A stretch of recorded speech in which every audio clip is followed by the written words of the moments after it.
Yo les traders, bienvenue dans cette nouvelle vidéo, et voilà, on reprend une nouvelle série. C'est la moitié de l'année qui est passée, on attaque la deuxième moitié de saison, donc c'est l'heure de refaire une petite présentation de ce qui va se passer dans cette deuxième partie de saison en termes de course, et également de faire un petit point sur cette première partie de saison, parce que en fait on le fait jamais, et je me dis que ça peut être assez intéressant, parce qu'il s'est passé énormément de choses, et j'ai pas beaucoup forcément communiqué avec vous sur beaucoup d'aspects de cette année, et du coup voilà, je voulais le faire un petit peu dans cette vidéo. Bon, le planning déjà, je vais vous lister ça un petit peu brut parce que c'est pas que ça n'a pas forcément d'intérêt, mais c'est que c'est juste un planning.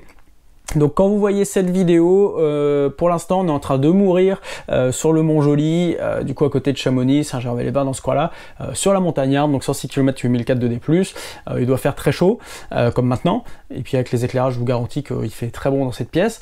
En tout cas voilà, c'est le premier très gros morceau de l'été, et voilà, le 6 juillet, la montagnarde, on est en plein dedans, vidéo la semaine prochaine normalement, et du coup après l'étape d'après, donc c'est l'échappée belle. Mais l'échappée belle, c'est quand même un gros morceau, et on va essayer de se caler quand même un petit peu un week-end choc juste avant. Donc voilà, j'aimerais bien à peu près aux alentours du 27 juillet me caler un week-end choc dans les Ardennes, donc à la station de trail de je sais plus quel nom, mais celle qui est dans les Ardennes. Et du coup voilà, le 27 juillet, petit week-end choc, on va essayer de se caler ça tranquillement. Donc ensuite le 23 août c'est l'échappée belle, donc l'échappée belle 144 km avec 11 000 de D+, hein, c'est pareillement un très gros morceau, plus randonnée, hein, voilà, on n'est plus vraiment sur du trail parce que la technicité du truc fait que je pense qu'on va énormément marcher. Le truc c'est quand même d'être patient et de s'amener progressivement au ravitaillement d'après. J'ai pas encore étudié bien le profil de la course et vraiment tous les ravitaux, mais je pense qu'il y a quand même des sections où on va rester quand même pas mal de temps sans voir personne, et voilà, donc c'est une petite course coup de cœur cette année. Ça fait déjà quelques années qu'elle nous trotte dans la tête avec Fred, et voilà, du coup c'est l'occasion d'aller s'amuser encore pour remplacer l'UT4M. Enfin on voulait faire aussi l'UT4M cette année, mais on va à la montagnarde parce qu'on a bien aimé Beldon quand même, on connaît la difficulté, la rigueur de cette course là, et voilà, je crois que cette année on se sent prêt à aller l'affronter. Ensuite, c'est un peu le bordel, hein, parce que le mois de septembre, ça dépend d'énormément de choses, de où je serai localisé en septembre, parce que je ne sais pas où je serai localisé en septembre. Du coup, le premiers objectifs plus ou moins, la première idée c'est de partir sur le trail du Grand Sénonais, donc c'est à Sens, donc c'est à 130 km avec 5000 de D+, ou alors de faire l'Infernal Trail des Vosges en version 120 km, on va pas repartir sur le 200, parce qu'on s'est dit que faire l'Infernal c'était quand même un peu plus propice pour préparer les hospitaliers qui nous attendent du coup en octobre. Peut-être qu'en fin septembre, donc le 22, le 29, il y a énormément de courses, donc le 22 ce serait potentiellement la l'Alesa Trail, histoire de se refaire un petit truc avec un peu de vitesse, et parce que c'est une course que j'adore, et que si je suis dans le coin, autant aller faire un petit crochet pour aller courir là-bas. Si pas, il y a la course des Terry, sachant que cette année ils ont remis un 55 km. Alors c'est pas la cafougnette comme on a là, c'est la contrebandière, donc c'est la version encore avant la cafougnette, celle où à l'époque on allait en Belgique et tout ça pour courir, donc ça peut être sympa de revenir là-dessus en fait, et c'est une petite course coup de cœur aussi, donc voilà. Et en même temps, il y a le Trail de la Cervoise en première édition qui a un 50 km avec 1005 de D+, où j'ai été chaleureusement invité. Du coup, voilà, je sais pas, ça va vraiment dépendre de où je suis localisé en septembre, sachant que pour l'instant, j'en sais foutrement rien. Et c'est vulgaire, excusez-moi. Du coup, l'étape d'après, alors il y a une petite pause entre fin septembre et octobre, c'est assez calme, parce que fin octobre, on attaque les hospitaliers, le 200 km, avec peut-être une petite surprise. Suivant l'agenda, l'emploi du temps et tout ça, on a peut-être en tête d'essayer, je dis bien d'essayer, d'enchaîner le 200 km qui part le vendredi à 6 ou 7 heures du matin, avec le 75 km qui part le dimanche à 5 heures du matin. Donc selon nos presque calculs, on est censé arriver dans la nuit, donc pouvoir dormir un petit peu pour pouvoir repartir. Alors sachant qu'attention, il y a décalage horaire à ce moment-là, donc on dort 1 heure de plus, c'est un avantage à ne pas négliger. Et le dernier rendez-vous de l'année, ce serait bien sûr le trail du Tour du Canton. Encore une fois, pour l'interrogation, je ne sais pas où je serai en septembre, donc je ne sais pas où je serai en décembre. Du coup, le TTC qui est cette année en version 75 km à cause des changements de barème Mitra, donc on a réduit la distance, du coup un petit peu le dénivelé, parce qu'on a autant de points qu'avant, et sinon il fallait faire beaucoup plus long pour récupérer. Enfin voilà, bon, c'est tout le nouveau barème Mitra qui chamboule pas mal de courses comme vous avez pu le voir cette année. Une autre date que je n'ai pas citée en juillet, c'est la sortie du site web. Voilà, première partie, parce que la deuxième partie est en cours de développement. Une première partie, voilà, site web, où vous pourrez retrouver des formules coaching, des formules stage de trail d'une semaine, des formules séjour bref de trail, week-end choc 3 jours. Voilà, je suis en train de préparer tout ça, les premiers stages, tout ça, ça devrait arriver tranquillement en septembre pour préparer vos objectifs de fin d'année. Et du coup, je vous donnerai plus d'informations dans une autre vidéo, parce que voilà. Parce que voilà, c'est pas le but de cette vidéo pour l'instant. Mais en tout cas, je suis très content de ce site web. Voilà, on a mis pas mal de temps à le sortir, mais en tout cas, c'est la belle première version qui devrait sortir. Voilà pour cette première partie sur les objectifs de l'année, de la deuxième partie de l'année en tout cas. Et maintenant, on va débriefer un petit peu, si je m'accroche pas trop, la première moitié de l'année. Qu'est-ce qui s'est passé? Déjà, on a fait plus de 6 courses officielles, hein, entre les deux du Glazig, les deux de Cheverny, je sais plus ce que j'ai fait. Oui, le Lofoten, le Pas du Diable, ce genre de choses. Voilà, il y a eu quelques déconvenus, forcément, vous connaissez bien ce qui s'est passé sur le Lofoten Ultra Trail, mais avec un peu de recul. Alors, la première moitié de saison s'est très bien passée, l'entraînement était nickel, j'étais bien carré, je suivais bien mon entraînement, j'étais à moitié entre Paris, à moitié entre le Nord, mais j'arrivais à suivre. Depuis que je suis un peu rentré dans le Nord, ça se passe pas trop mal encore, mais le problème, tout ce qui a perturbé un peu tout, c'est ce départ pour la Slovaquie pendant un mois où j'ai passé un mois en Slovaquie pour la Coupe du Monde de hockey sur glace, et ça a un petit peu énormément chamboulé ma vie. Pas d'entraînement, j'ai réussi à garder un rythme d'entraînement assez soutenu, sauf que physiquement j'ai morflé parce qu'on faisait des énormes journées. C'était vraiment pas simple. Alors tu vois, en fait, on finissait tard le soir. Le matin, moi, je me levais pour aller courir. Et après, on reprenait des journées de 12, 13, 14, 15 ou 18 heures. Ça arrivait.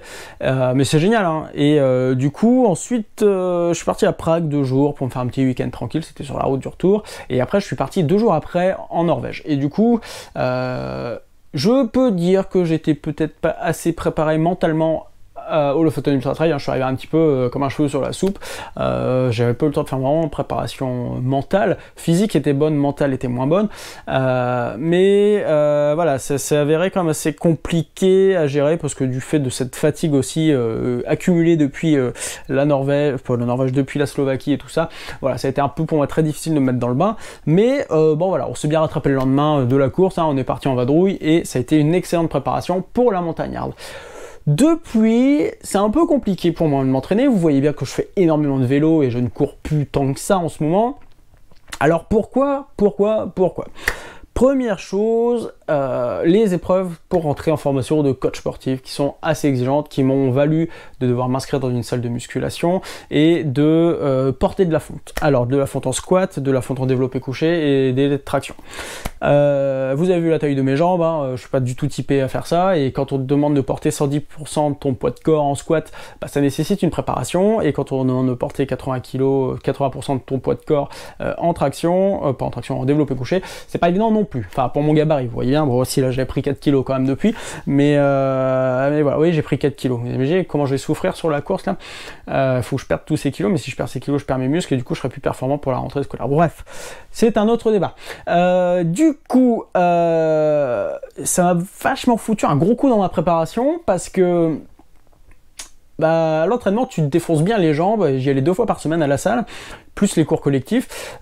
Du coup, voilà, faire du fractionné derrière, avoir fait quelques heures en salle pour faire de la muscu, c'était pas forcément idéal. Alors, je suis bien renforcé. Alors là, pour la montagnarde, je me dis c'est parfait, parce que alors là, préparation, c'est nickel. Mais alors en vitesse, j'ai plus rien.